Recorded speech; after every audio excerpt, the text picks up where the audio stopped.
Today is December 11th, 2025, and this is Read Through the Bible. Hi, everyone. Do you know the name Eli Cohen?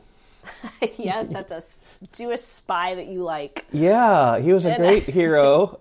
He was a spy in Damascus. And what's interesting is you just don't like spy stories. No.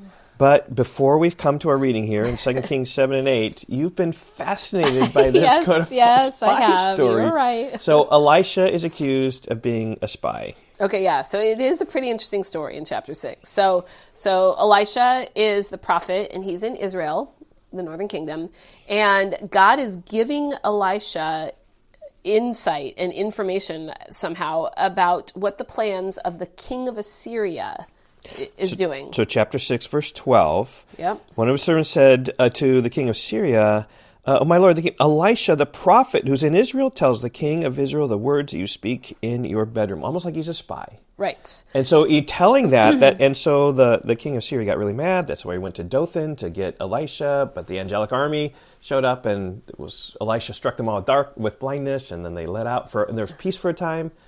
But Ben-Hadad, king of Syria, saw that he was in Samaria, and so he besieged Samaria and surround it, like that's how they used to fight in the ancient days. Surround the city and wipe it out with famine. Right. Yep. So Ben-Hadad still wants to get Elisha. Yeah. And Elisha now is hiding in Samaria, which is the capital of Israel. And so Ben-Hadad sends a whole army to Samaria to get Elisha. Mm-hmm. And what their tactic is they besiege Samaria. And yeah, like you said, that means they completely surround the city and they don't let the people in and out. They can't get out to their farmland. They can't get to some of their wells. And so eventually they're going to starve to death. And so it's just slowly weakening them. And the picture we get is so bad that the women are eating their babies. Yeah. And that comes to the king, and the king says, we gotta get the reason why Ben-Hadad is coming against us. It's because Elisha's in that city, so if we can kill Elisha, then the problems will go away. Right. Yep. So, verse 30 of chapter 6, the king... verse 31, sorry. The king basically wants to kill Elisha. Yep. He says, let's get rid of Elisha, and then this Syrian army will leave, and we can stop starving to death. Yes. So. Okay, so that's the whole context. We left you kind of a cliffhanger yesterday, and we come now to chapter 7 and verse 1, and we see the miraculous ways in which Elisha delivers the people. Mm-hmm. Things turn completely around. Chapter 7, verse 1, 2 Kings. But Elisha said, "Hear the word of the Lord. Thus says the Lord, tomorrow, about this time, a seah of fine flour shall be sold for a shekel, and 2 seahs of barley for a shekel at the gate of Samaria." So that's not very expensive. That means that all of a sudden there's going to be abundant food. Yep. And then the captain, on whose hand the king leaned, said to the man of God, "If the Lord himself should make windows in heaven, could this thing be?" But he said, "You shall see it with your own eyes, but you shall not eat of it." Big threat. Here it comes. But yeah, so Elisha's just saying there's going to be abundant food, and this guy says, that is impossible. If God were to open windows from heaven and pour down this food, that how could that happen? Verse 3. Now there were 4 men who were lepers at the entrance to the gate, and they said to one another, "Why are we sitting here until we die? If we say, 'Let us enter the city,' the famine is in the city, and we shall die there. And if we sit here, we die also. So now, come, let us go over to the camp of the Syrians. If they spare our lives, we shall live. And if they kill us, we shall but die." Basically, we're in a no-win situation. Yeah, they figure, die here. Let's just go to the Syrians. Yeah, let's just see if we can get some food from them. And we're going to die anyway. So, verse 5. So they arose at twilight to go to the camp of the Syrians. But when they came to the edge of the camp of the Syrians, behold, there was no one there. For the Lord had made the army of the Syrians hear the sound of chariots and of horses, the sound of a great army, so that they said to one another, "Behold, the king of Israel has hired against us the kings of the Hittites and the kings of Egypt to come against us." So they're surrounding Samaria, and they think that they hear another army coming. So they leave. Verse 7, so they fled away in the twilight and abandoned their tents, their houses, and their donkeys, leaving the camp as it was, and fled for their lives. So they just left very suddenly. And when the lepers came to the edge of the camp, they went into a tent and ate and drank, and they carried off silver and gold and clothing and went and hid them. Then they came back and entered another tent and carried off the things from it and went and hid them. And I love verse 9. And then they said to one another, we are not doing right. This is a day of good news. If we are silent and wait until the morning light, punishment will overtake us. Now therefore come and let us go and let us tell the king's household. In other words, right, there's all this splendor, there's all this thing. It's a day of good, just like we have the gospel. Today is a day of good news that we need to tell others of that. Right. Verse 10, so they came and called to the gatekeepers of the city and told them, we came to the camp of the Syrians, and behold, there was no one to be seen or heard there, nothing but the horses tied and the donkeys tied, and tents as they were. Then the gatekeepers called out, and it was told within the king's household. And the king rose in the night and said to his servants, I will tell you what the Syrian army have done to us. They know that we're hungry. Therefore they've gone out of the camp to hide themselves in the open country, thinking, when they come out of the city, we shall take them alive and get the city. And one of his servants said, let some men take 5 of the remaining horses, seeing that those who are left here will fare like the whole multitude of Israel who have already perished. Let us send and see.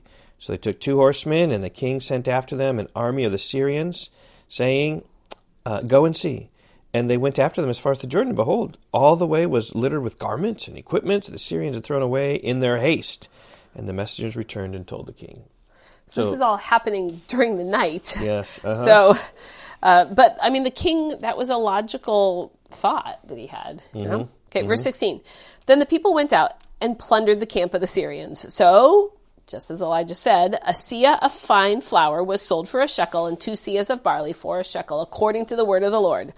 Now the king had appointed the captain, on whose hand he leaned, to have charge of the gate.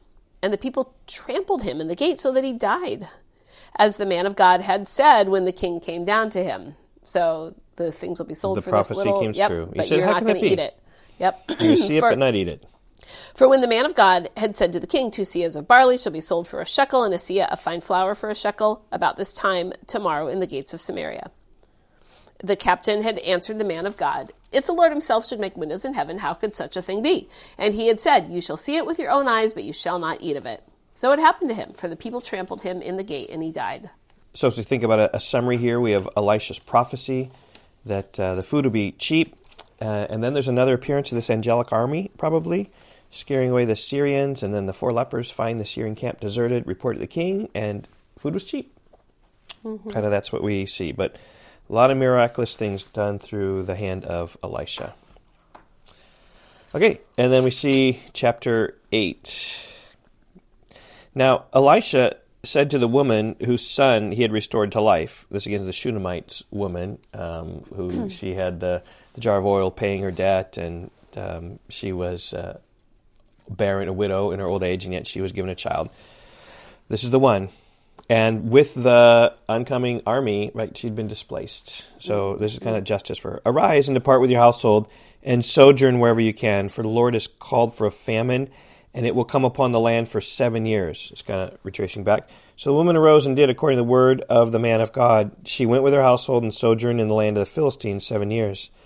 And at the end of the 7 years, when the woman returned from the land of the Philistines, she went to appeal to the king for her house and her land. Now the king was talking with Gehazi, the servant of the man of God, saying, tell me all the great things that Elisha has done. And while he was telling the king how Elisha had restored the dead to life, behold, the woman whose son he had restored to life appealed to the king for her house and for her land. There's like sovereign timing. Gehazi said, and he raised this woman's child from the dead. Oh, and she walked in right at that moment, wanting her land back because she had fled because of Elisha's words for safety. And Gehazi said, my lord, O king, here's the woman, and here's her son whom Elisha restored to life. And when the king asked the woman, she told him, and so the king appointed an official for her, saying, restore all that was hers, together with all the people of the fields, from the day that she left the land until now. Now, verse 7, now Elisha came to Damascus. Ben-Hadad, the king of Syria, was sick. So Damascus is the capital of Syria, right? So Elisha's going there. That's kind of crazy, but Elisha came to Damascus. Ben-Hadad, the king of Syria, was sick, and he's the one who was sending the armies to try to get Elisha. And when it was told him, the man of God has come here, the king said to Hazael, take a present with you and go to meet the man of God and inquire of the Lord through him, saying, shall I recover from the sickness? Here, Ben-Hadad wanted Elisha dead so bad, and now he's giving him gifts because he wants to find out if he's going to recover from his sickness. Wisdom will be vindicated by her deeds. And this takes you back to chapter 1, where Ahaziah, king of Israel, fell through the roof, and he sought Beelzebub, but now we're seeking Elisha. Just, is he going to live or not? Okay, verse 9. So Hazael went to meet him and took a present with him, all kinds of goods of Damascus, 40 camels' loads.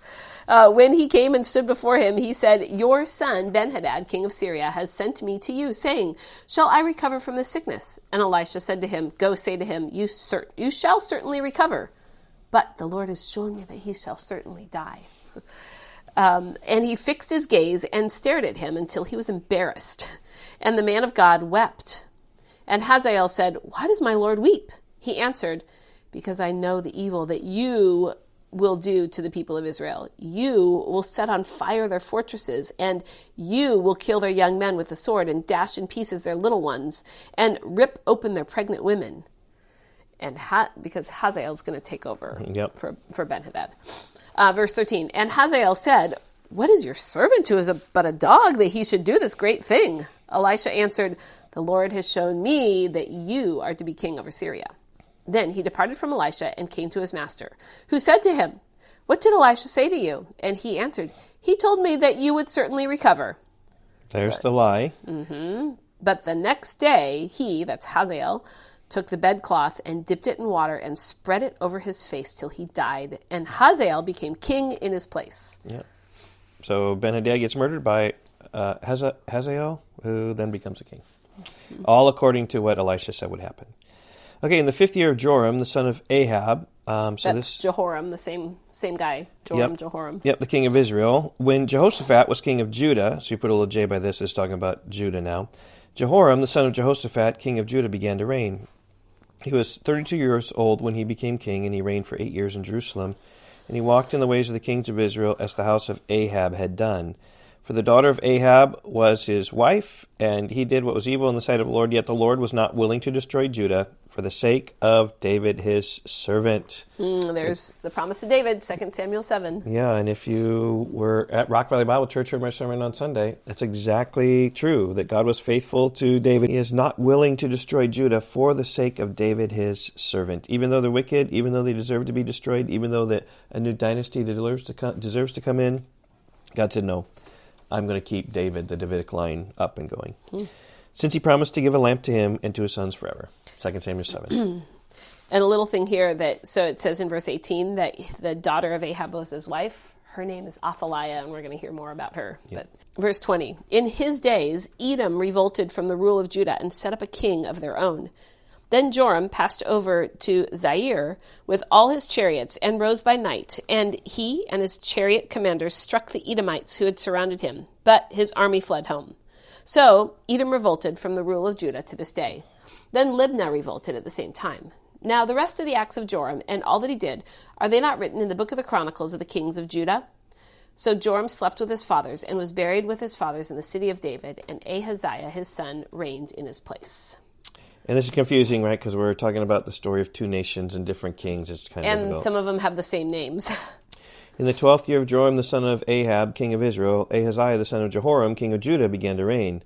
And so again, keeping it in Judah. Ahaziah was 22 years old when he began to reign. He reigned 1 year in Jerusalem, and his mother's name was Athaliah. And she was a granddaughter of Omri, king of Israel. And he also walked in the way of the house of Ahab and did what was evil in the sight of the Lord, as the house of Ahab had done.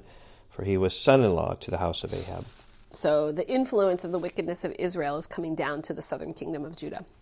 Verse 28, he went with Joram, the son of Ahab, to make war against Hazael, king of Syria, at Ramoth-Gilead, and the Syrians wounded Joram.